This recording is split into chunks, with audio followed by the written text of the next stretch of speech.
Hello. If you were here or on Monday, when we were having the open panel, this was afterwards, right? I think this, yeah, the open panel. I think this was open panel too. Yeah. Yeah, open. Yeah, that's where Kevin invited himself. Yeah, we're having a really interesting conversation. These two went at it, and the panels are great for lots of things, but sometimes when there's like a really interesting debate happening between two individuals, right, you just can't get to it because there's so many others who want to participate, and so we had this interesting discussion about what should we do with the unvaccinated, right? What are ways that we can compel them to comply, right?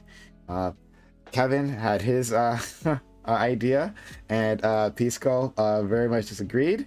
That among a few other things, right? So we'll give them a chance to actually work it out here.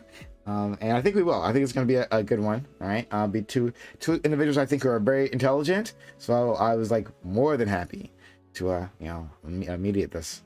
So that's what we'll do. So I'm going to first take myself off screen because you don't need me. Right. Remember that? Okay. We got the stars of the show here, and very handsome individuals too. Right. So gonna bring in a huge audience. I'm positive of that. Great thumbnail. So we'll start by introducing these individuals. So we'll give your names, and then after that we'll do like opening statements where you follow these things. Okay. We'll start with Superpower Broadcasting. Please, you handsome bearded man, tell this world about yourself. Oh, thanks, Prime. It's great to be here, and thanks for hosting this debate. So I'm Kevin Castley, a liberal hawk. I'm an anti-theist. I'm a feminist. I'm basically economically somewhat centrist. And I do daily streams over on my channel, Superpower Broadcasting, on Twitch, and upload VODs over to YouTube. You can follow me on Twitter at Kevin Castley.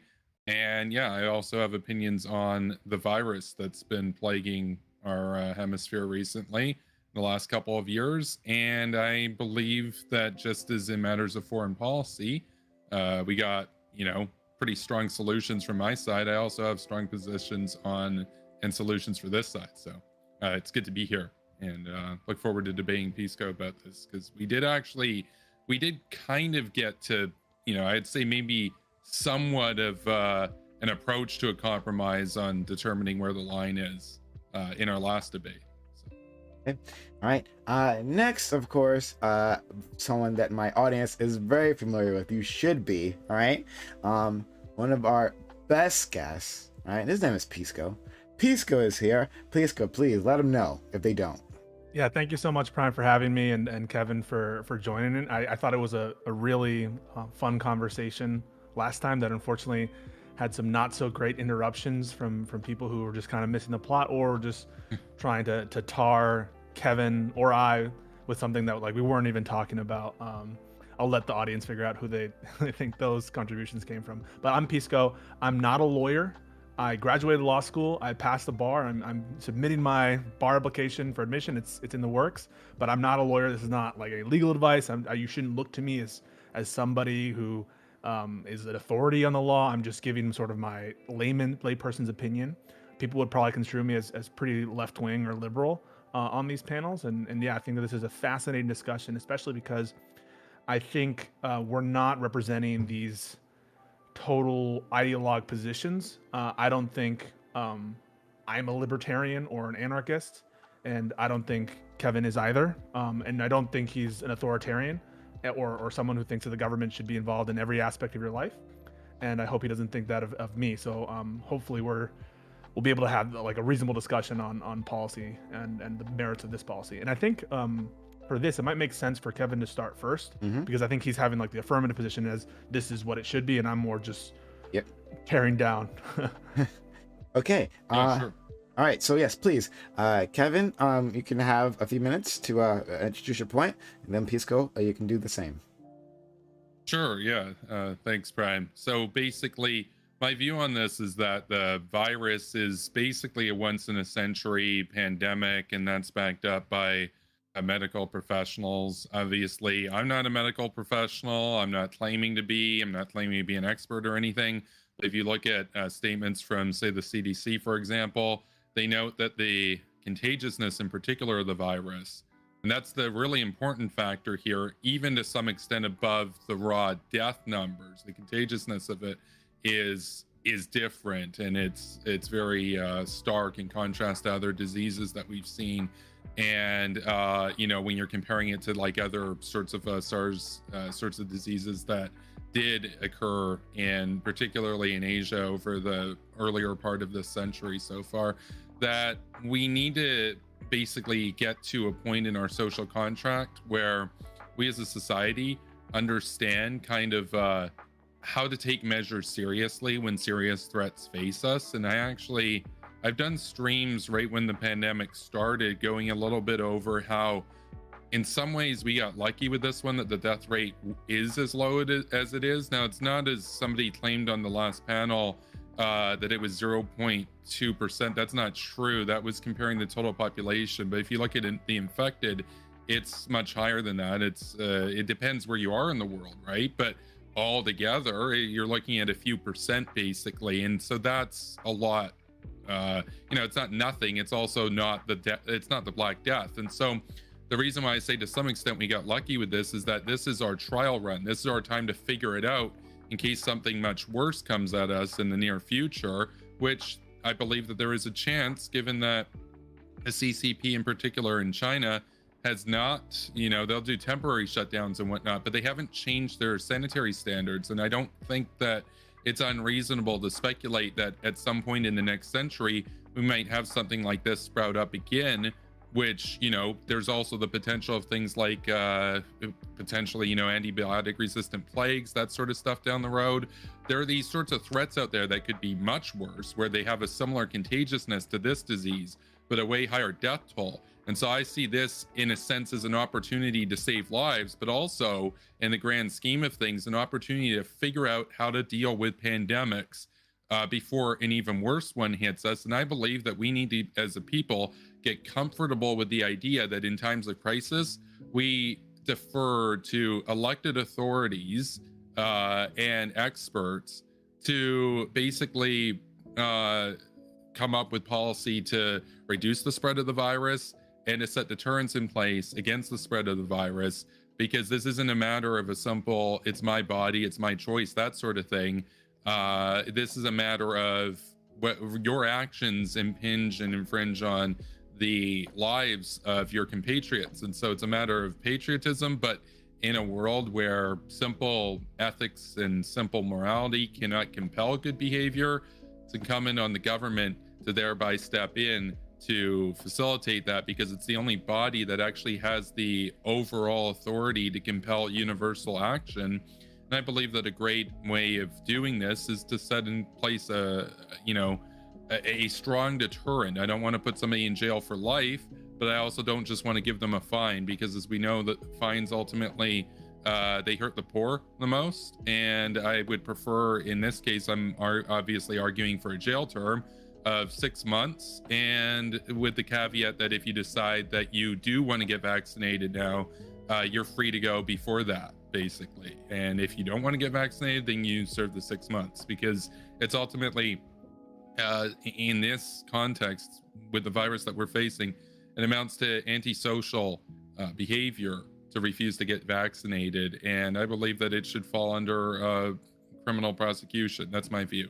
So I'd love to hear Pisco's thoughts. Pisco, please. Yeah, I think that there's not going to be much disagreement from my side on the facts, as Kevin has laid them out in terms of the severity of the crisis. I don't think he's far off, and comparing it as he has to things like World War II and other crises, no disagreement for me on that front, that this is a crisis of that magnitude and level.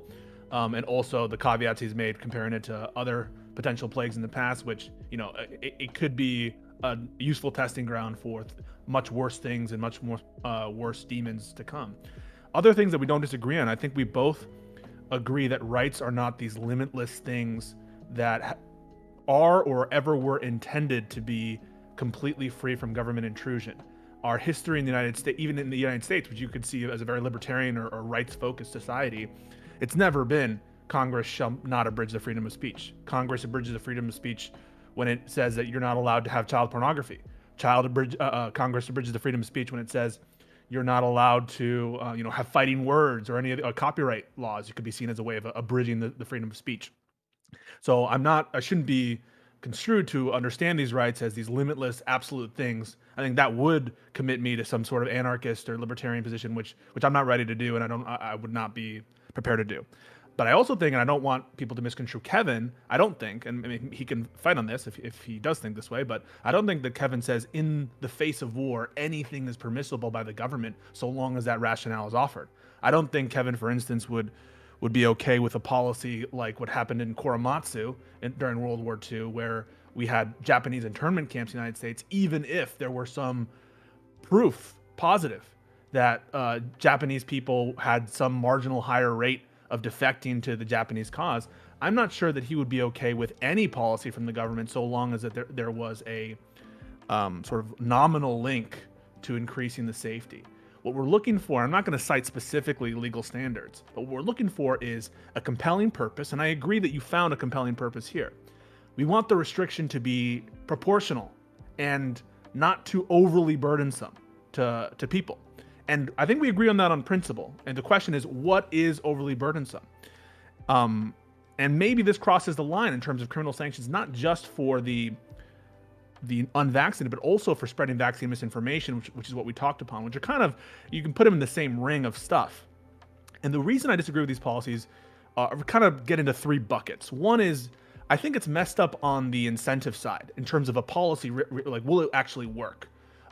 Because I think that we have two kind of key scenarios that you could see these policies existing in, where it's being enforced tremendously and we're actually going and locking a ton of people up, or where we're having a couple test cases and using it as a powerful deterrence, which I think is how Kevin sees it. But I think there's a wide group of people in this country, one, who are not gonna be deterred because this is something for which they die before they take the vaccine. There's a small, well, maybe we call that 24%, whatever you want to call that. Certainly not all of the people, but some people will not be deterred. But then there's going to be another group of people who might be deterred, but you're taking away that deterrence rationale, I feel, by giving them an out in terms of just like taking the vaccine to get rid of your jail sentence. You might say that the criminal conviction itself is a deterrence, but that hasn't really borne out in a lot of the other laws we have, like drug laws, and especially these people. I think the rich people, the people who are in control, corporations, the powerful people, those are people who are likely to be deterred. I would say much less so poor people who are not informed, or people who are likely to wait until they're actually caught if we're not actually enforcing this a lot before they take the vaccine, if they're going to be deterred at all. The second bucket, next to the incentives bucket, I would say are like real world things. Kevin might say, well, assume that you could pass this without any problems.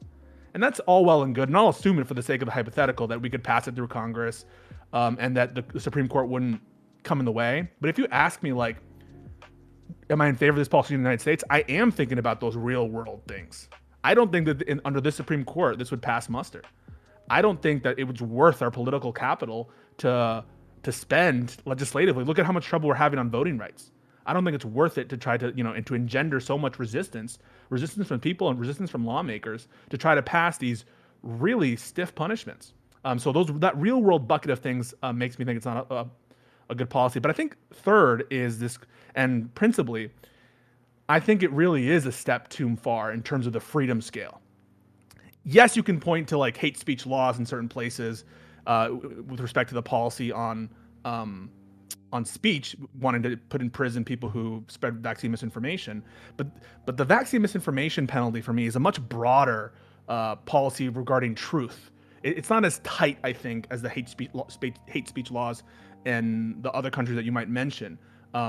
And it gets into questions of institutional competency about who should decide what truth is. And now we're having these trials about what truth is. And maybe it's important to let people speak out against the vaccines, to make them feel that the vaccines are safe, or because they're right. Let's say that there actually is something that's occurring that we don't know about, the government's trying to hide from us. It would be useful to know that if it were to come up. And so I'm a little bit concerned on the freedom scale in this particular set of policies, because I think it is a step too far. With that, I'm happy to go into open conversation. Okay. Please go ahead. Okay, yeah. So I just want to kind of take the 3 points that you mentioned. So the one that stood out to me the most, I think, was on your second point where you were talking about the deterrence factor of it. I just want to clarify one distinction that I think is important when we're talking about this, which is the difference between your agency to comply with the law. So for example, like, let's say that you make cocaine illegal, it's illegal, right? But you're addicted to cocaine. Well, that deterrence isn't really going to work because you don't have the agency to resist or comply. So for me, just to clarify, I actually believe that addicts should not be prosecuted. I don't believe in criminalizing addiction. My solution to the drug problem is to go to the source and actually take out the cartels in Central America and to do economic stimulus investing in those countries, so that basically a Marshall Plan in Central America. So on the point about the agency, though, as it relates to this specifically, if you're addicted to drugs and there's a stiff penalty under the law, you're gonna be like, well, that sucks, but I need my fix, basically. Whereas with this, nobody's addicted to not getting vaccinated. And so you can say people have a very strong resistance to it, but it's not in the same category as addiction. You still have the agency to comply if you desired so, whereas you couldn't really see that in the case of a medical addiction. So I think that that's an important distinction there, and that you don't actually have an excuse not to comply with it in the same way as if you were addicted to drugs. I also think that in terms of the deterrence factor too, I do think that as it relates to medical misinformation, and it's kind of a positive feedback, because if you go after the misinformation, you reduce the number of people that are resistant to take the vaccine. And if you put a deterrence on not getting vaccinated, you reduce the number of people even more that don't want to do it. And then now you've got an even smaller audience for people who might listen to the disinformation to begin with. So it feeds into each other. And I believe that the bigger problem, ultimately, the bigger moral problem, is the disinformation, because the people's resistance to it follows from that. Nobody is spooked about the polio vaccine or measles or whatever. They're spooked about this because you've got people like Alex Jones and Joe Rogan that have raised unsubstantiated and illegitimate criticisms of the vaccine. And so I guess that leads me to the third point, and then I can talk a little bit about the first point. But the third point was, I believe you mentioned, Pisco, about the legitimacy or the objectivity of truth as announced by the government. And I believe that there are absolute truths in the universe, and that the best way that we can go about arriving at those, I actually will have some real disagreement here potentially based on where the conversation is going, but I believe that people whose lives are dedicated to this, people who were elected to be in positions of governance, that they ultimately are able to determine what's in the best interest of the public health, as opposed to a free marketplace of ideas. Because let's say we had a free marketplace of ideas around physics, and people like the hair of the dude who was a flat earther, and they loved him. It was like Justin Bieber or something, and he had a bunch of believers that were all flat earthers. Would that be a good way of arriving at truth? Or would elected officials overseeing departments of physics and NASA and stuff, would they offer a better explanation? So for me, I'm not saying that the government is infallible, but I'm saying that I'll trust the government over leaving people to their own devices in the face of a pandemic. And I would appreciate it if you could quickly remind me of what your first point was, Pisco. Yeah, the first one was about was incentives, where you're taking away the incentive of people who would otherwise might be incentivized by the criminal sanction by removing the penalty other than the conviction itself once they've been sentenced. That makes sense. So you thought of this like train where they're sentenced, but if you take the vaccine, you can go. like a parole kind of thing, right? Yeah. Well, I think, yeah. So on that point, I think we do that already. We have things like suspended sentences based on, what's your criminal record? Are you likely to reoffend? This sort of thing. If you get the vaccine, well, there's not likely to reoffend. You're already vaccinated.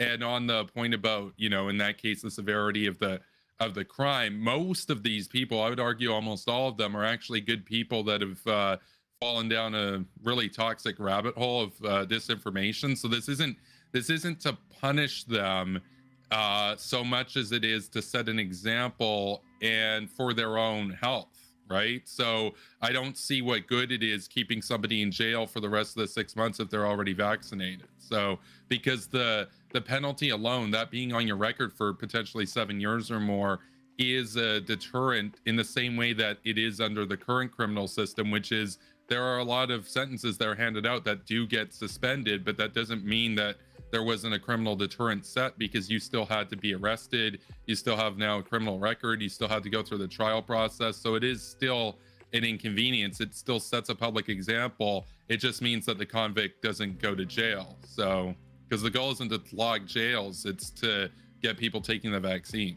So that's my view. A lot to chew in there. I think started off maybe in reverse order. Well, actually, no, regular order. I would agree with you that it's not a one-to-one comparison. Maybe I don't want to say inelasticity of your tendency to do something with respect to a drug situation and people's tendencies with vaccines, as in there's no physical dependence with respect to not having a vaccine, as there are in cases like with drug addiction, where there really are physical manifestations of that addiction. But that's not to understate the severity and high level of resistance and intolerance to vaccines among certain people. There are people, I don't need to tell you or lecture you, but just for the audience's sake, who are on their deathbeds repudiating the vaccines and saying, no, I'm glad I didn't take the vaccine. Now, there are a ton of people who don't do that and do the opposite and say, I wish I would have taken the vaccine. But just to give you a taste of the level of opposition among the group of people we want to incentivize. And remember, right now we have I think 60-something% quote unquote fully vaccinated in this country. Yeah. So I do agree. It's not the total percentage, but there have been so many incentives and so much information at this point. I think the group of people who are left are people who are hard to motivate, people who are extremely hard to motivate. Not to say it's the same as a drug dependency, but that it's significant, the resistance you'll have in terms of that incentive. Next, I would say on the question of truth and there being absolute truth. I don't need to accept metaphysically or whatever, I don't know the philosophy terms, that there is absolute truth, but supposing that there is absolute truth, and I'm probably more on that side than people who say there isn't, who decides what that truth is?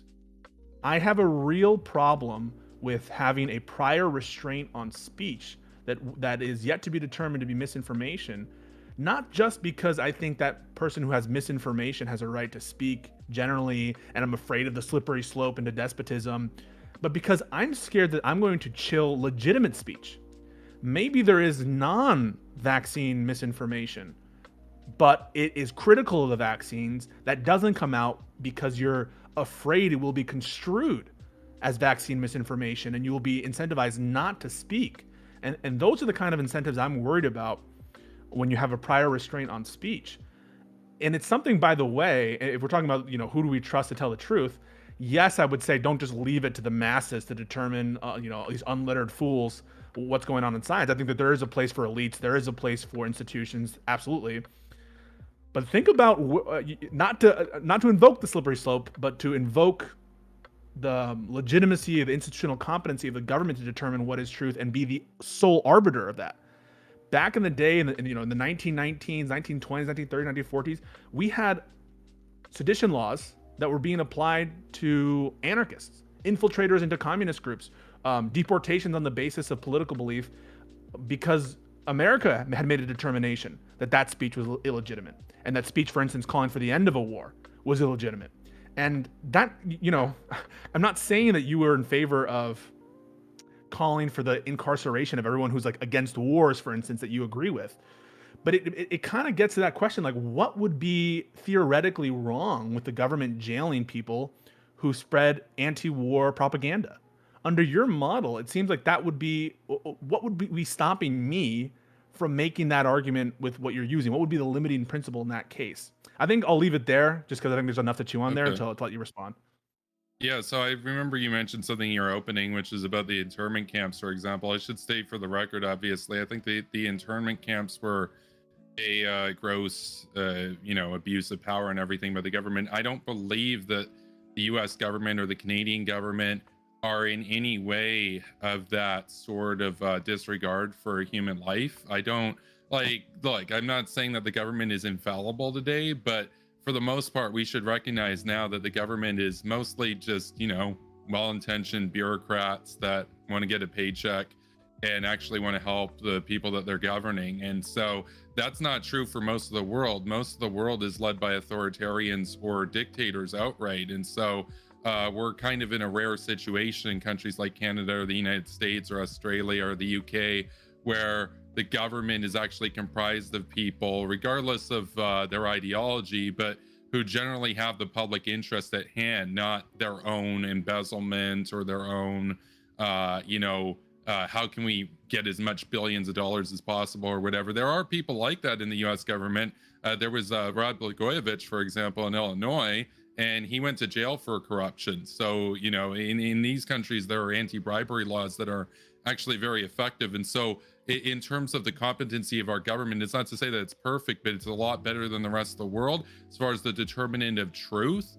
I guess to kind of reiterate my point, I'm not saying that the government's always going to arrive at the 100% aligned with what the objective reality is outcome, but that the government's in the best position to be able to make that determination because the government has access to the most experts for advice. And so you've got people at the CDC, you got people like Fauci, you got all these people around Biden, and Biden in particular is somebody who I don't like. I've obviously criticized him a lot. I'm not a fan of Biden. I think his policies on the foreign angle are going to lead to a war in Ukraine and obviously another 9/11 with respect to Afghanistan. But I do think that he's a good guy. I just disagree with some of his reasoning abroad.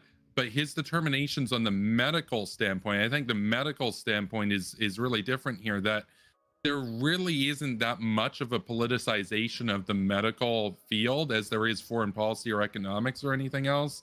And so when it comes to the medical field, up until very recently, it's not really that of a political body or a political, it's not really that politicized. I think in that case where you have an issue that for the most part isn't politicized, the government is in the best position to be able to put in place policy that's in the public health interest. And we'll know, like, for example, this virus, it wasn't inevitable that you'd have old people about to die on their deathbed saying, well, I'll never take the vaccine. That wasn't inevitable. It's very likely that if, say, Fox News and Alex Jones had never talked about it, that wouldn't have happened.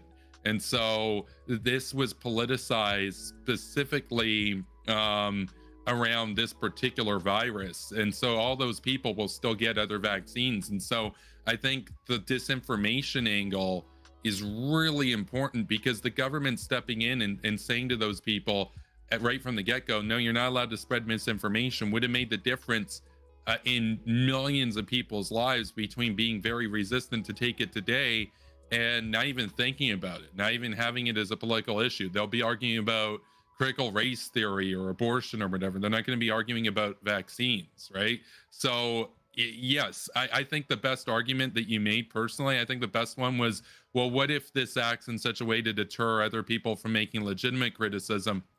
I think the problem with that is that there is legitimate criticism that happens in the testing process in the labs that come up with the vaccines. They don't just say, oh, it's great or whatever. They actually have trials. They actually have peer review, and they actually have things like the FDAA that look at it. And so I think that those systems are already in place behind, in the actual medical establishment for people that are trained in the field to raise criticisms and make those. And I think in that case, if it's in the context of a vaccine research lab, I don't see that resulting in a case of medical disinformation arising. I see that as kind of just the testing process. Whereas if you're Alex Jones, you're not a doctor, you're just saying that the vaccine kills people, this and that and everything, and that you're better off not getting it. That's a really different circumstance. And so I'm not saying, I want to be clear, I'm not saying that the government's perfect, but I think that on the trade-off, on the percentage of harm likely to be caused by the government doing it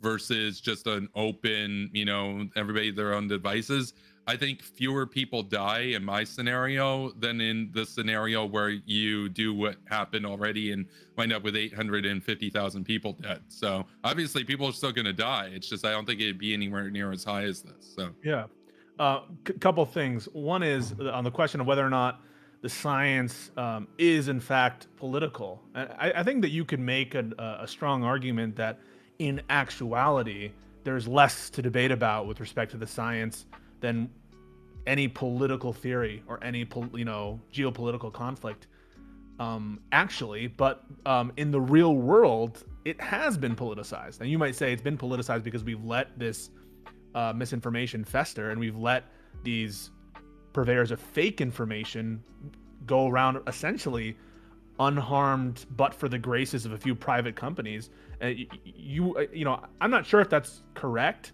but really think about the world in which where you're envisioning the Trump administration's Department of Justice enforcing this anti-misinformation federal law. Did you trust the Trump administration's Department of Justice? This is a Department of Justice where we know now that Trump was looking for political prosecutions, was looking for, we have Bill Barr at the head of it, who is scuttling the Mueller report or limiting its scope.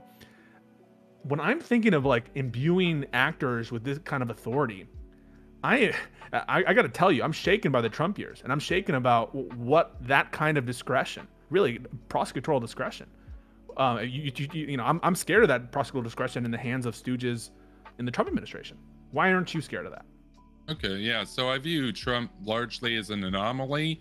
I think that you're unlikely to wind up with somebody like him again in the future, given how much his style was discredited. And I believe that even on the matter of medical misinformation, I would actually trust the Trump administration to do a better job of prosecuting medical misinformation around the vaccine than what happened anyway. I think even with the Trump presidency, you'd still have fewer people die, because even Trump, despite his personal misinformation and all of that, that was only resultant from the right-wing media being able to make up all these lies. In a different world where Trump's president, but you're not allowed to do the disinformation from the get-go, I don't think he's necessarily going to be all about, question the vaccine or whatever. I don't think it would have become a particularly politicized issue. Can I just pause real quick? Don't you think Trump purveyed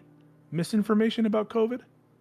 But he didn't start it. He got that from Tucker Carlson, and he got that from Alex Jones. He got that from people around him. Trump, if you look into Trump, a good example of an insight into Trump is a book called The Room Where It Happened by John Bolton, where he talks about how Trump is somebody who, despite having a lot of problematic statements, is somebody who doesn't really stand for very much, and he kind of just echoes the last voice in the room in many ways. And so Trump didn't create disinformation.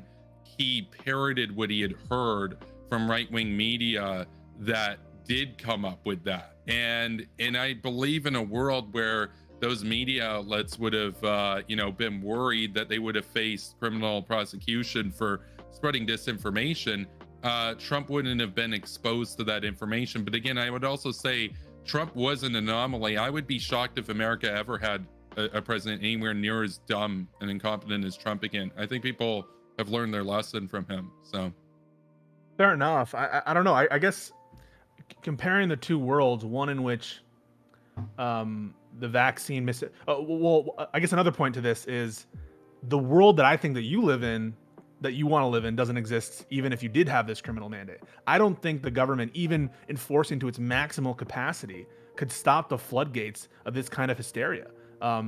Maybe the promise of federal, prosecution might stop the Tucker Carlsons of the world, and they might stop people, who actually have a real stake in the fight.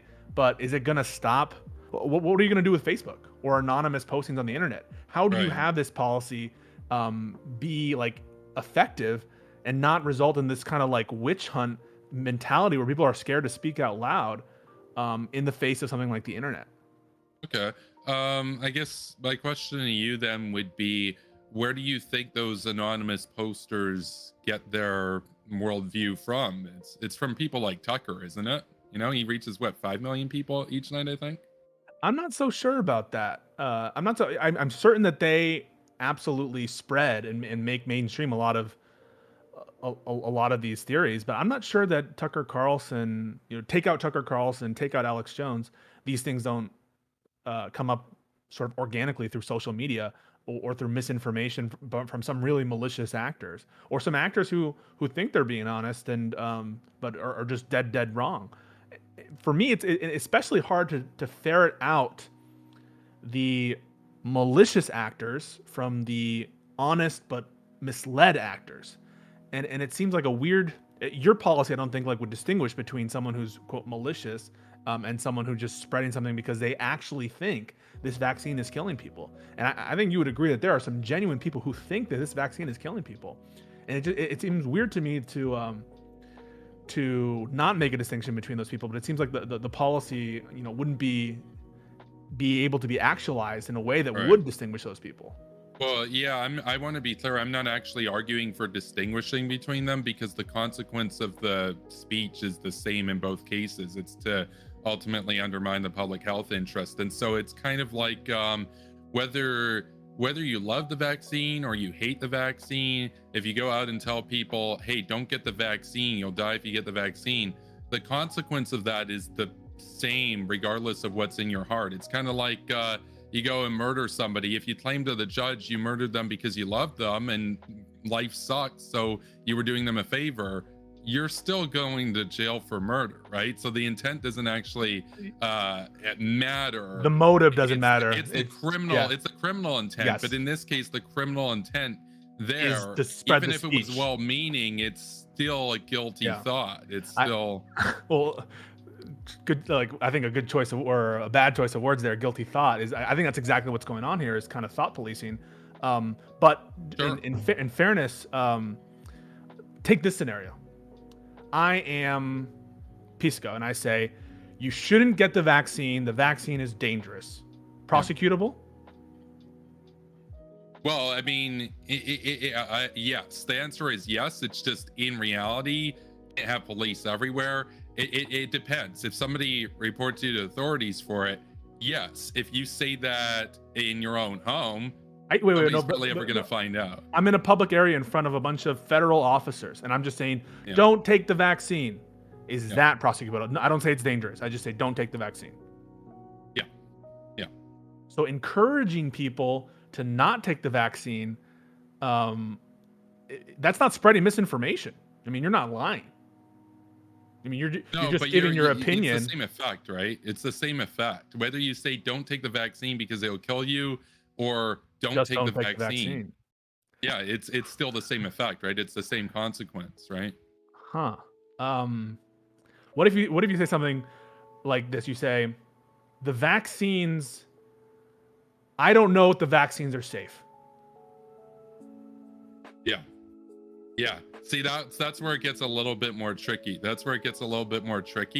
I would say that ultimately in that scenario, you'd have to reason on that you're ultimately casting doubt, and that it would eventually have the effect to dissuade people from taking the vaccines, because we actually do have information to indicate that, barring some very odd and anomalous side effects, that they vastly outweigh the front effects of COVID. And so the effect of it would still be the same. So just to be clear, right? So what's key here is the effect. And I think that is consistent of you. But now take this next example. Okay. I got myocarditis from the vaccine, supposing it's true. That will have the effect of, I think, dissuading some people, but it's a truthful statement. Mm-hmm. prosecutable? So in Supposing that it's true. case, yeah. So in that case, how I would distinguish that is, say you tell people, you know, I took it, I got this, it's a side effect of it. It was a side effect of it and it happened to me. That's a little bit different than saying it could happen to you or therefore don't take the vaccine. If you simply state that this happened to you, that's a little bit different. That's a little bit different. It depends on what you say after that. Because if you say, well, you're almost certainly not going to get it and I just happen to be unlucky, that's not medical disinformation. But neither is, I don't think you should get the vaccine as a medical disinformation either. Well, but that was prosecutable. I would say in that case that basically it is, though, because it's implied. You're not a doctor. But even if you were a doctor, I'd still say, you know, that the medical establishment is what it is. So you have to defer to somebody on these issues, and I trust the medical establishment over randos. So that's where I'm at. But no, it's a good question. It's a very good question, and the reality is, being real with you, if my world was in effect, then it might come down to the courts deciding that ultimately that it did amount to the effect of medical misinformation. Though I would see there that if there was to be a prosecution, that whatever sentence was arrived at probably be far lower in the case where somebody said I had a side effect than fair enough. But don't you think that you are now, I think, massively disencouraging people? I think, right? If you're talking about incentives, I think you're massively, potentially disencouraging people from telling their truthful side effect stories for fear of phrasing it in a wrong way, in such a way that it could be interpreted as misinformation. And now you're putting, as you mentioned, I don't disagree with you, arrest by itself, indictment by itself, conviction by itself, without any sentence, it stops your jobs. It's a huge problem with or without a criminal sentence at the end. I totally agree with that. Yeah. You're putting in the hands of, or proposing to put in the hands of federal prosecutors the right of discretion to decide which of these is ambiguous enough, which of these is having the effect of medical misinformation that we know enough in advance to determine. I think that is a huge disincentive on reporting truthful information that, you know, we might need to know. It might come out. I think it's highly unlikely. It might come out that these vaccines do something horrible, or that a particular group shouldn't have the vaccine. If you have a particular blood clotting factor or a particular thing, then at least you shouldn't have it. Aren't you scared of that a little bit, at least? See, I would think that if that were the case, though, that would come up at hospitals or even in the trial testing for it, and that would be accounted for from the beginning. Like, I ultimately, again, I would say when we're talking about the choice between going down the road of, and I'm not arguing that Australia did this, but Australia was just stricter with their lockdowns and their fines. They got to a place where if you drew up their population to America's, you'd have about 20,000 people or 25,000 people dying from COVID instead of 850,000 people dying from it over the same period. And they're not even doing what I'm suggesting. I think if they did what I'm suggesting, they'd have fewer than 2,500 people or whatever dying from it. So, but even there, what you're seeing is that that's an infringement on freedom, but they saved, 825,000 people's lives. And so for me, I want to go above and beyond that. I would argue that it would save even more lives. I ultimately think that it's basically, if you don't do that, what's even the point of having a government at that point? Like, and to which anarchists that I've argued against have said now he's getting it or whatever, because it's like they don't want a government. But I'd rather have like if you gave me the choice between a free-for-all sort of thing where you might even fall down the rabbit hole where you think it's your personal choice that you're rejecting life-saving medicine, because it could really happen to any of us could join a cult potentially, or you live in a world where you defer to an institution and the medical establishment. I'm always going to defer to the institution and the medical establishment, and it wouldn't be arbitrary. This would have to be codified into law the same way that, CP laws are. What's CP? People have an argument, some people out there, I think like Mr. Girl would make a different argument around that, but the law is the law and there's going to be a determination. And so, it's up to judges insofar as the law is ambiguous, but it's not 100% ambiguous or arbitrary. There would be something codified. I don't want to give you flack for having a a discretionless standard or totally discretionary standard that can be interpreted any which way. I would agree with you. There's always ambiguous cases in these questions. I think potentially the seditious conspiracy charge, that could be ambiguous in terms of whether that fits the definition, although I think it's quite clear.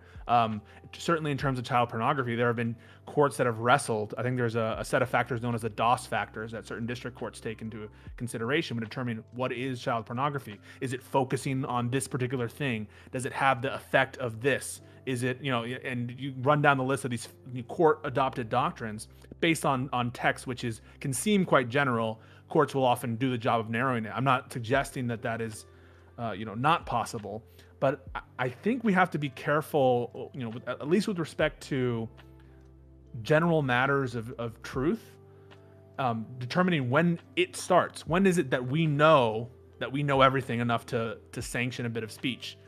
When is it that we, on these edge cases, is it worth the ambiguity? Certainly, I think with child pornography, it's worth the ambiguity that, and I think that most reasonable people would say, like, okay, a picture of your child at the beach is not child pornography if it's made by the mother or whatever. But in the case of these close calls, where people are just saying, for instance, don't get the vaccine, or I'm not sure about the vaccine, these seem like close cases and ambiguous cases as a matter of course that are coming up all the time, and they take 2 seconds to think about, and there are people who are saying these very statements all the time. And I'm scared about that, and I'm scared about chilling legitimate speech. And what's more, even if we knew for a fact that we were going to get mostly illegitimate speech, I think the importance and the value of having a robust freedom of speech, which only gives way in the most extreme of cases, is worth the cost, unfortunately, of the misinformation. Not to downplay the cost of the misinformation. But that doesn't mean, by the way, that I'm against any government intrusion. I think stay-at-home orders are valid. I think even certain governmental vaccine mandates are valid. But to me, the criminal sanction is a step too far, especially as it relates to speech and even as it relates to unvaccinated status. So, okay, so I've got a couple of questions for you then, just to kind of get where you're coming from on this. And so,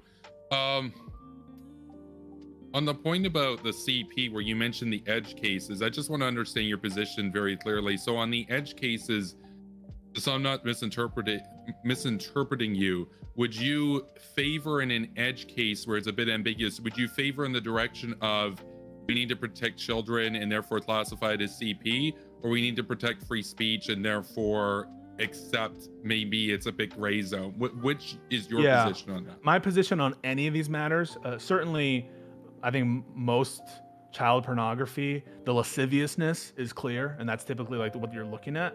But my default is always to edge in the favor of free speech. That's for me on any of these uniformly unprotected areas of speech. So, for instance, incitement is one that we've talked about in the context of Trump bringing people, and the argument goes, well, Trump incited them criminally to go into the Capitol. And the Brandenburg Standard, which lays out the factors of what criminal incitement is, they're quite high. And I think it should be high. And I'm going to err on the side of, unless you have this really, really direct, it sucks, right? Because I think Trump should absolutely be punished for what happens on January 6th. I think it's impeachable. I think incitement in the context of impeachment is totally valid.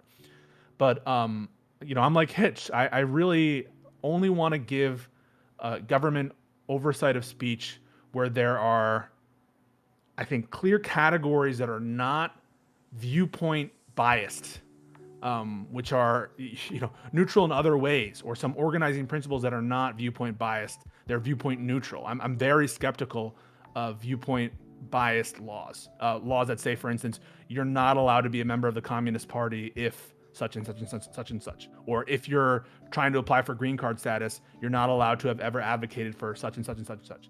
I think that First Amendment is really important in this country, and it kind of plays in. I think we can dwell here for a little bit, but it ties into kind of the real world bucket of concerns I have, which is in a country where freedom of speech is viewed so strongly as the United States.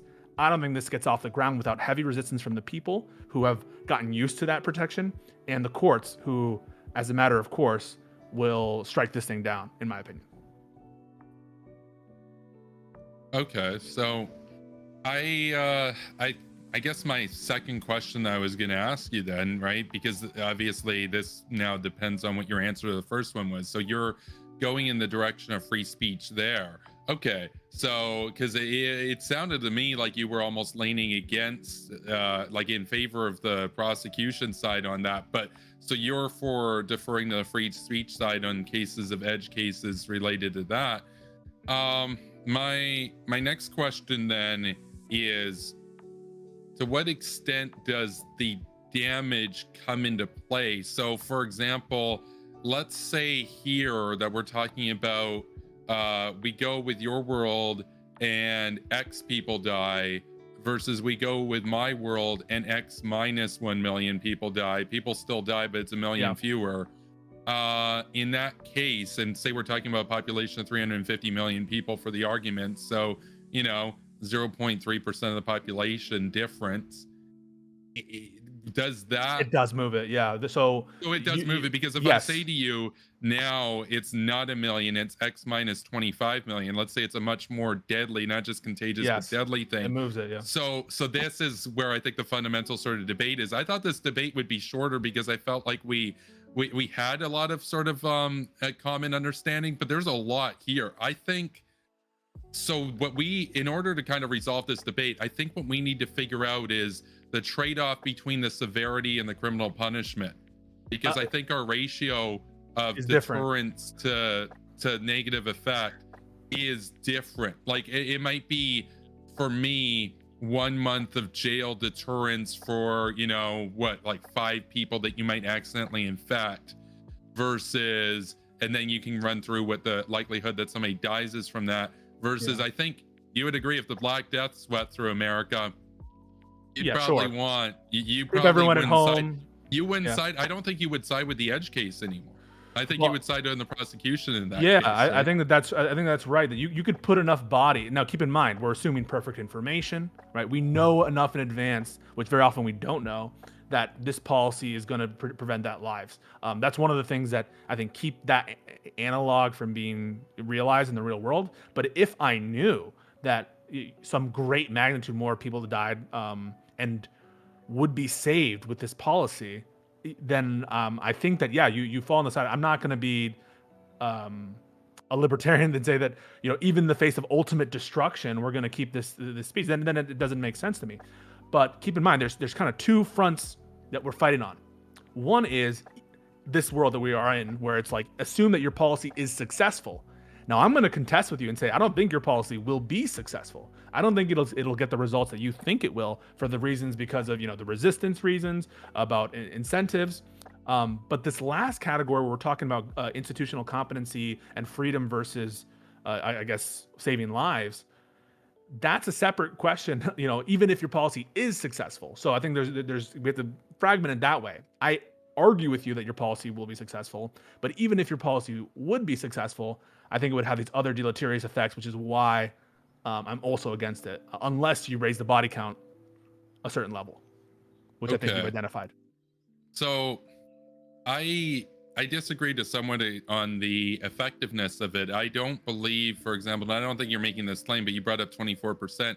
I don't think you have to go after anywhere near that many people. I think the deterrence would be there, but would a few percent of people absolutely hold out? Maybe even 8% or 10% of people still hold out? It's very likely. And so that's why, in a way, I think we're very fortunate that this virus turned out to not be as deadly as it could have potentially been, because I think, like, it's a once in a century virus. There could be another once in a century virus in 10 years or 20 years. And I think it really depends on the sanitary conditions. Or next year, right? It's kind of like a big earthquake. You'd have a big earthquake that's 1 in 500 years, but then you could have another one 50 years later. It's not like it's predetermined to happen at fixed intervals. And so I think that there are 2 factors to this. There's the saving lives now as a result of COVID, and then there's also adjusting our understanding of the role of the citizen with respect to the state and with respect to their fellow citizens, adjusting that in a more reasonable direction, in particular in the United States, because I think the US has a really bad problem with this.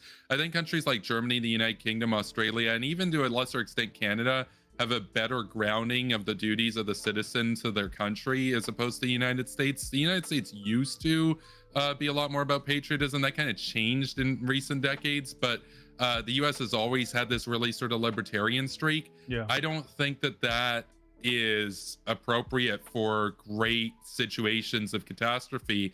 And I think that as a trial run, getting people warmed up to the idea that there are times when we can be free and there are times when we have a crisis, and if we don't deal with it and everybody basically does their duty, then we won't be free down the road because we'll be dead. Machiavelli talks about this very well in Discourses on Livy, right? He says a dictatorship that in a time of crisis can't think like a democracy will die. They'll be overthrown. And a democracy in a time of crisis that can't think like a dictatorship won't be a democracy afterwards. They'll be dead. So I think that in times of medical pandemic, having a medical establishment, I'm not saying turn your country into a dictatorship, but saying, okay, well, these are the experts, these are the doctors, they have the power to determine what is medically true and what's not, because that's their literal job.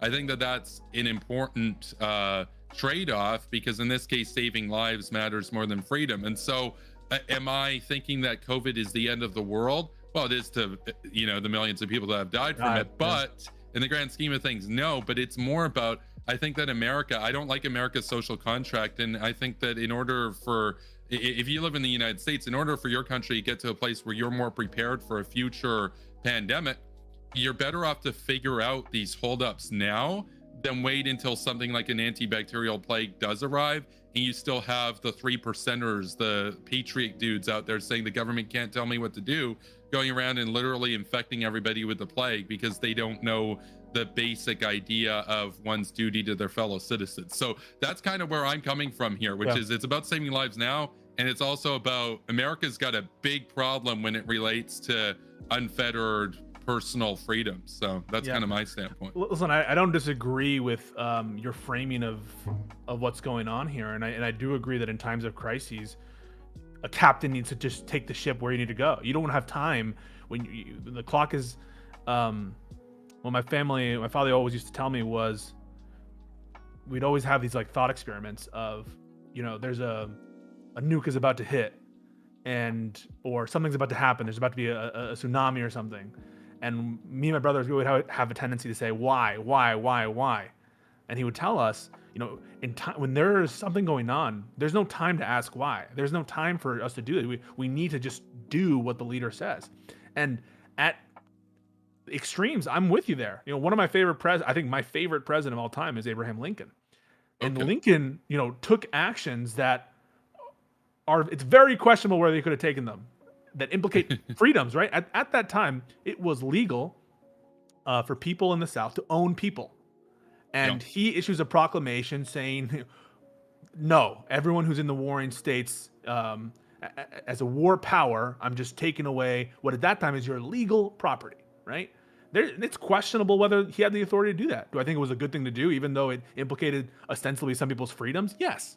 And you can talk about the greater freedom in the context of slavery, which is the freedom to be free from this regime, and in COVID to be the freedom to be able to go places and not to be sick. I understand those arguments, and I think that they hold a lot of weight with me. But the other side of the coin is I don't think that makes anything the government does permissible. For instance, I don't think Lincoln should have been allowed, as a matter of deterrence, to just kill anybody who supported the Confederacy, arbitrarily. And I don't think you would think that either. I don't think it would have been okay for Lincoln to just burn civilians for fun, for whatever reason, even if it was an effective policy at dissuading people from being part of the Confederacy. And so I think we agree on a lot in terms of the broader question of institutional competency. I think we have a difference in magnitude of where we see that freedom versus life-saving potentially, and what we think the criminal sanction is appropriate for in these cases, and how much we value free speech. I think it's fair to say, and I don't think you would disagree, that I think we should have more freedom of speech than you, who's in favor of hate speech laws and who want to have a hamper down on misinformation. I think we've kind of hit some bedrock there, and I want to just bring us a little bit into the real world. So real world, Congress is on board announces, 60 vote. They get the through the filibuster 60 votes, and the president's willing to sign this vaccine misinformation ban, and also the criminal punishment for not having the vaccine. What do you think is the response in the real world from all the other actors who matter on January 19th, 2022? Yeah, so the response on January 19th, 2022 is a lot more hostile than if it was March 29th of 2020. So I think that it really would be, it'd be very negative by a lot of the crazies right now. And I think that the reason why, and people could say, well, look, your policy failed and everything. Well, my ideal policy gets implemented right at the start of the pandemic, basically. But, obviously you're asking about the real world right now. I do believe it would still save lives. I'm convinced of that. Like, I get that 800,000 people have died already, but we don't know how many more variants could potentially emerge.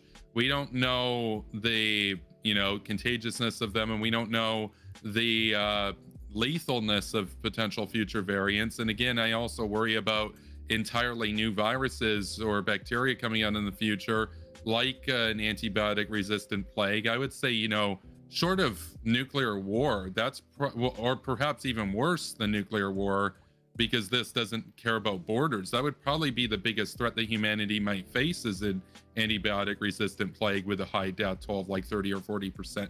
I don't think that America is prepared for a serious pandemic like what Europe had to deal with in the 1300s, basically. I don't, or I guess the 13th century. I don't believe that the U.S. Constitution, as it stands right now, is amended to a level that it's able to come to terms with that. And I think what would likely happen is that in a case where there's a more deadly strain of this, or there's a new virus that's very bad, countries like Germany, the UK, Canada, and Australia would weather it far better, even if there is a 30% death rate. Then, because even the plague, it wasn't the end of the world. There were some countries in Europe that had 20% death rates, and there were others that had up to 80%. And it really depended on how strict the kings were in curtailing freedoms. That's really what it came down to. That's what made the difference. You look at how London contained the disease in 1666. They weren't free speech pros. they weren't really concerned with that. They were like, they would board up the houses of any families that were infected, and even if you weren't infected yet, they'd board up the house, because they said that the greater good, we're still saving lives. And they actually did wear it better than the previous Black Death, the first one that swept through. And so obviously you had like Justinian's plague and stuff way before that. But the point that I'm kind of getting at here is that I think that with a virus like this, those growing pains, and there would be a lot of growing pains, I'd rather deal with them now when the consequences are lower than figure this shit out when there's 10 million people dropping dead on the West Coast in 3 months, or 18 million people dropping dead in New York over a span of 6 months. And it might sound fantastical, but I have seen lectures of people talking about the dangers of antibiotic resistant bacteria going in the future. So, that shit, I would just say, look, I mean, people can say, oh, but my Constitution, I don't believe in the US Constitution. Guilty as charged. I believe in Canada, Australia. I believe in the Commonwealth. I like our systems. I love America. America is a great country, but I think you guys skew way too far on the end of personal freedoms. I think countries like China skew way too far on the end of the leader. I think countries like the Commonwealth have that balance figured out better. And like, we're not arresting people, but we're also much better on the lockdowns and stuff. And so at a minimum, I think that one agreement that we might be able to get here, because we do come at this from a different angle, and we're not just going to have total agreement. I think one thing that maybe we could agree on is that lockdown measures such as what Newsom did, even though he might have personally been hypocritical, if those were implemented at least in every state, that you would have saved lives. Like, can we at least agree that Newsom level lockdown should have been applied in every state? Unquestionably, and I have no problem with the OSHA mandates either, or with the mandates related, especially with private employers. You could argue the freedom of the private employers there, certainly. But I have no problem with those. And the only reason why I think I might even be against a vaccine mandate, a general vaccine mandate with respect to individuals with a tax penalty, is because is not in that case about the freedom implications. It would be about the whether or not it would be effective. At this point, I think there's a strong argument to be had that we're stuck with the population we have, and like that annoying sibling that you need to placate, it feels like that. And it feels like they're not in a position where being heavy-handed is even possible, given the federalism of our societies and the way in which we're kind of hermetically sealed in these states in many ways. Think of Florida. What would DeSantis? When I was asking you what would happen in the real world, I'm thinking of the DeSantises. Yeah. I'm thinking of these other governors who are just going to say something like, "That doesn't." We're back to the fights about nullification and whether or not the states have a right to not enforce this policy or not help the federal government enforce this policy because it doesn't abide by the Constitution. That's what I think that the kind of resistance we're talking about here. In principle, would I be okay with some of these policies? I think so, yes. And certainly with the lockdowns and the vaccine mandates. Less so with speech. I think speech is different.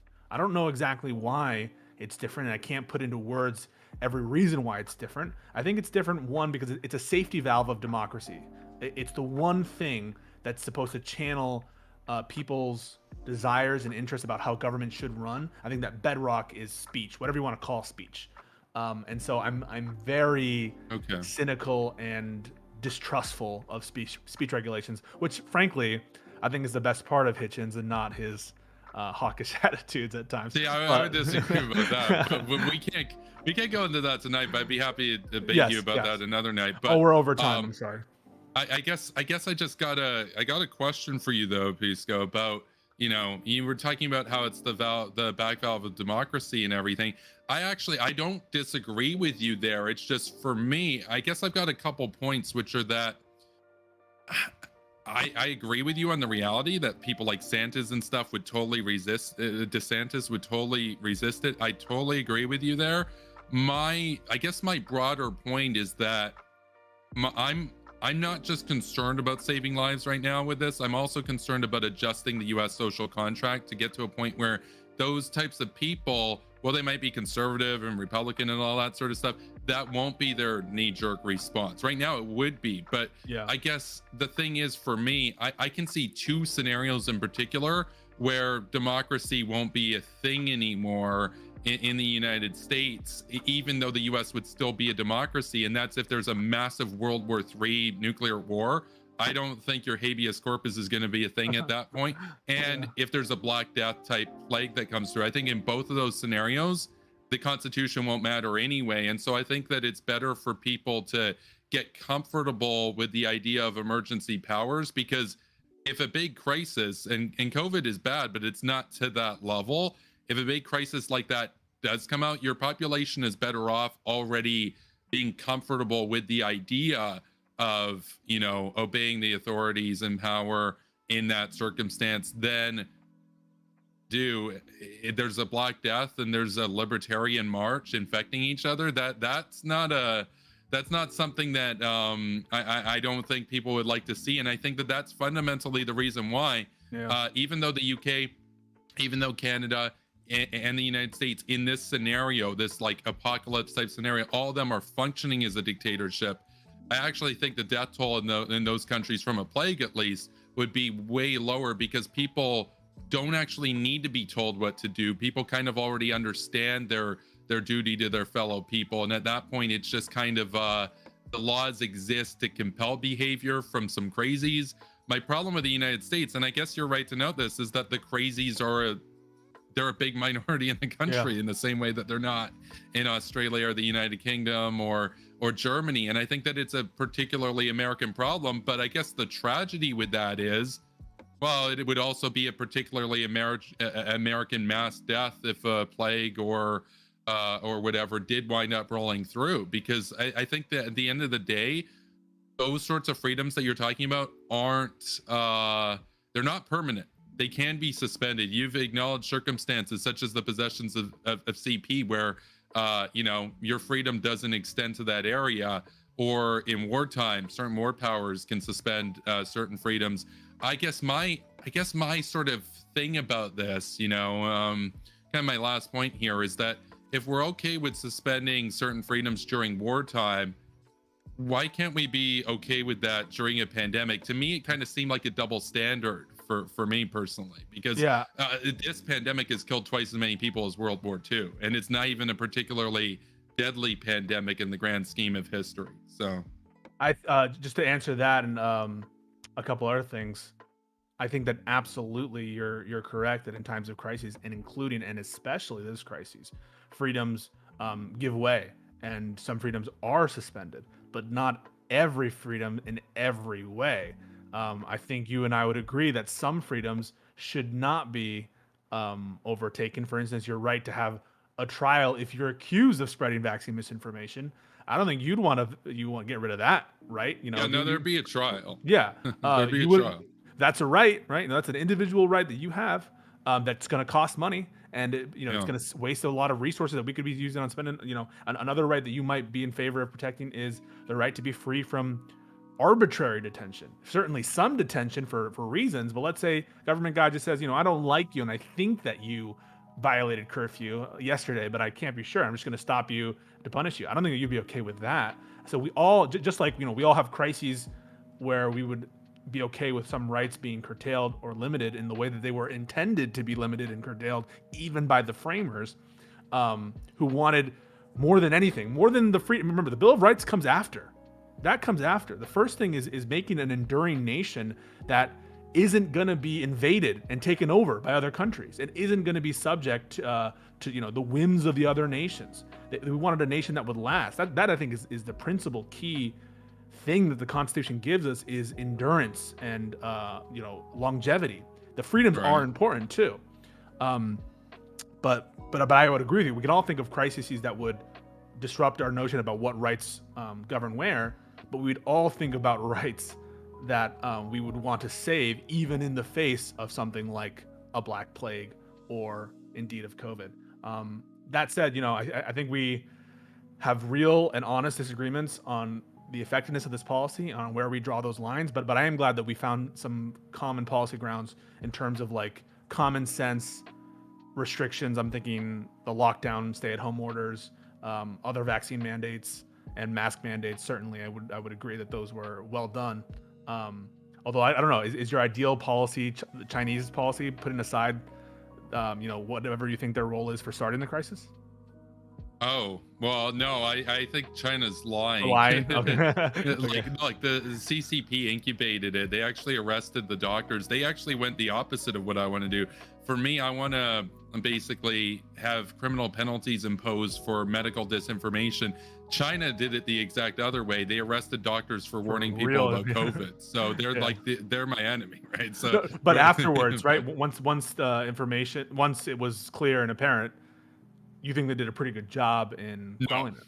No, you think they're lying about their numbers right now? They're keeping the numbers low. They're artificially deflating the numbers, the same way the Soviet Union downplayed Chernobyl.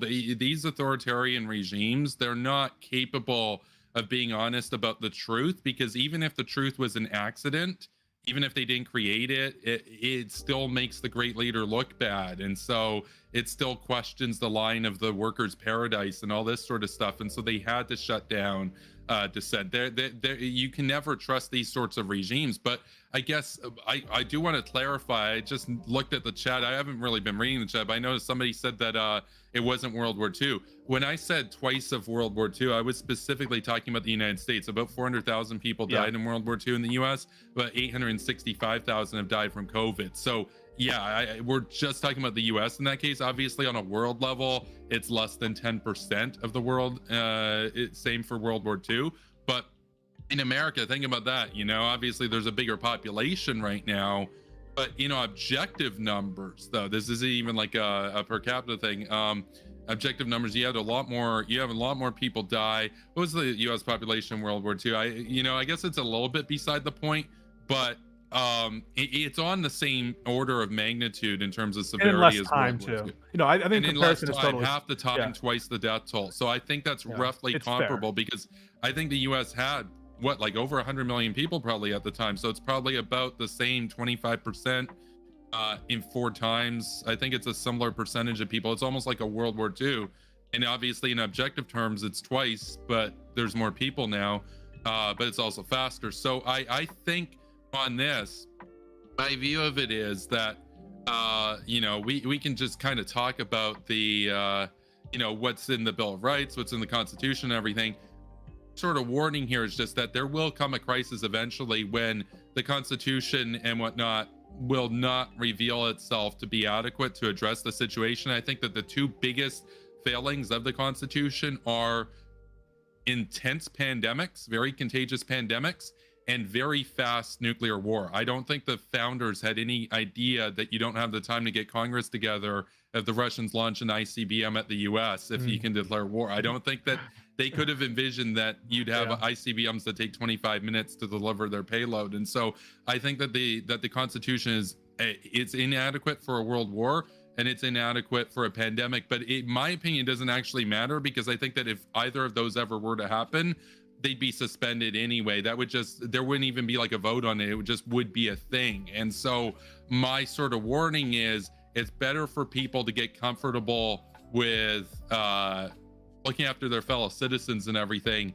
now with this virus when it's not as bad, versus having to go begrudgingly when there's literally martial law and potentially they're shooting you even without a trial. Because the thing is, yes, I'm arguing you should have a trial, but if there's a huge pandemic, no trial, nobody's gonna be listening to me saying you should have a trial. They're just gonna, they'll just shoot people, right? So I think, and that can happen in America because at the end of the day, paper, you know, paper, no matter how climate controlled it is, doesn't actually matter in the face of great crises. COVID's not a great crisis, but I think it's a trial run to adjust the social contract in the United States so that people can get off of their holdups of, you know, what I would argue is ultimately detrimental concepts. I think, as I said before, I think the Commonwealth in particular has a better grasp on how to structure a social contract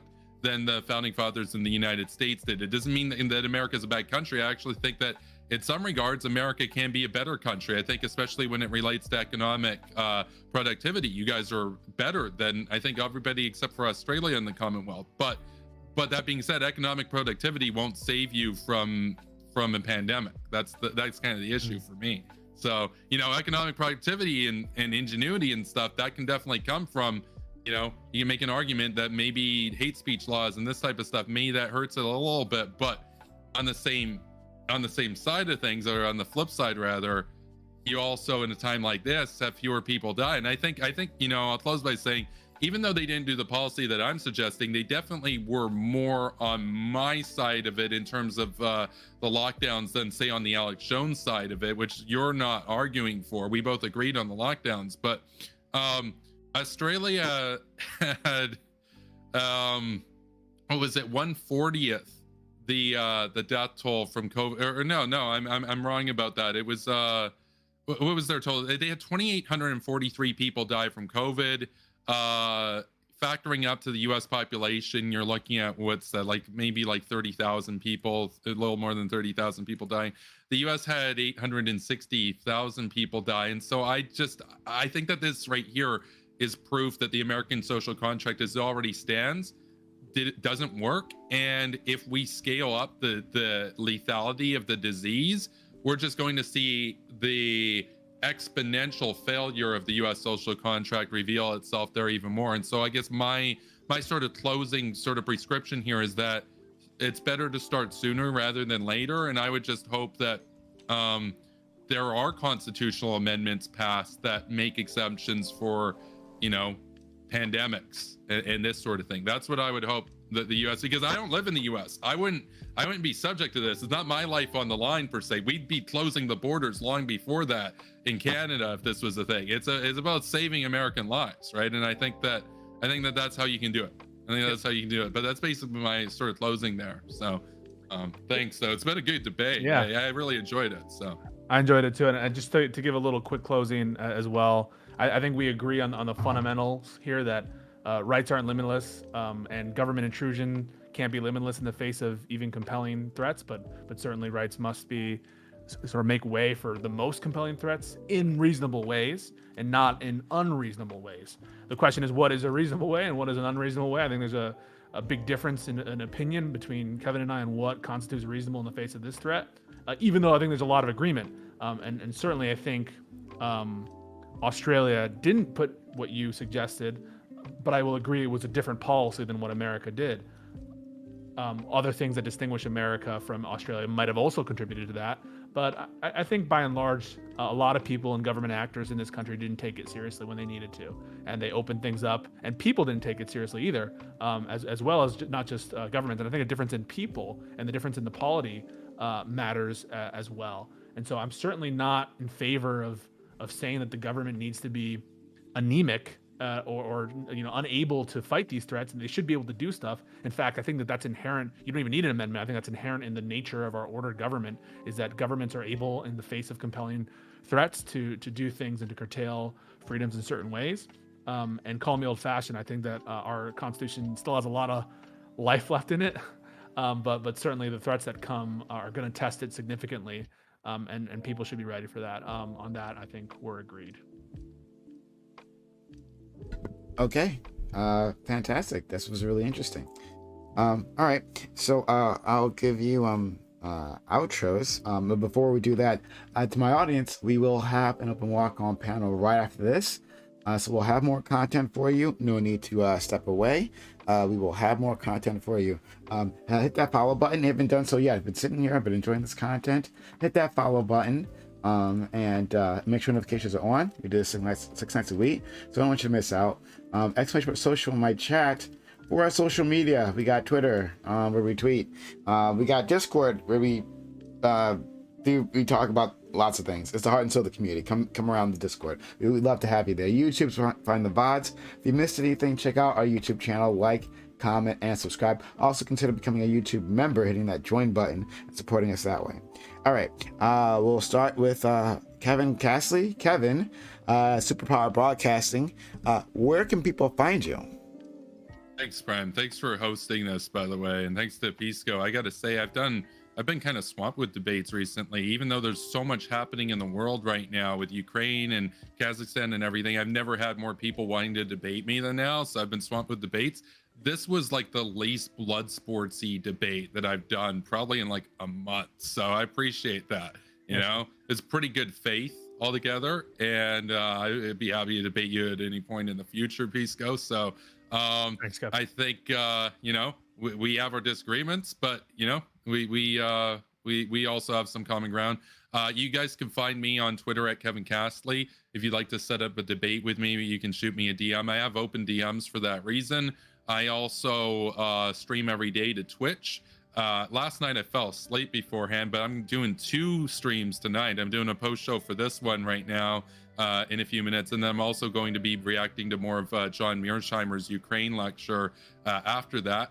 And you can also follow me on YouTube at Superpower Broadcasting, and I'm on Twitch at Superpower Broadcasting. And everybody definitely be sure to subscribe to Prime, because he's one of the only people out there that does this, as often as he does, right? Like you're still on the 6-day-a-week grind, right? Yeah. That's good. That's good. So, and you stream a long time. I usually stream like a couple hours a day. You go ham. So everybody go sub to Prime. Okay. And thank you, Pisco, for helping us out with that by gifting a sub. Awfully kind of you.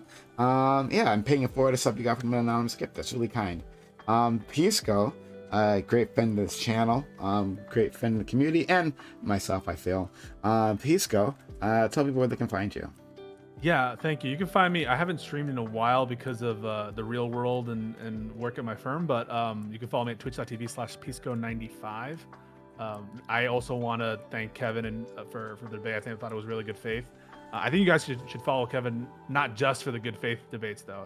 The bad faith debates are really fun, too. I think I saw him debate a lot of people on the Afghanistan war. And wherever you fall in terms of that debate, I think it's worth watching Kevin, because he has the best arguments, I think, on this platform on others in favor of the war.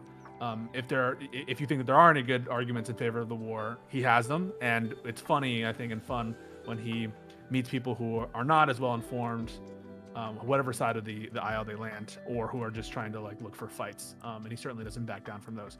And I also want to thank Prime tremendously for hosting. I think for up and coming people who want to be part of this space, Prime is kind of like the testing ground where you go to show your stuff, to see if you have it. And so Prime continues to be that person, and I want to thank him, and I think he deserves your sub as well.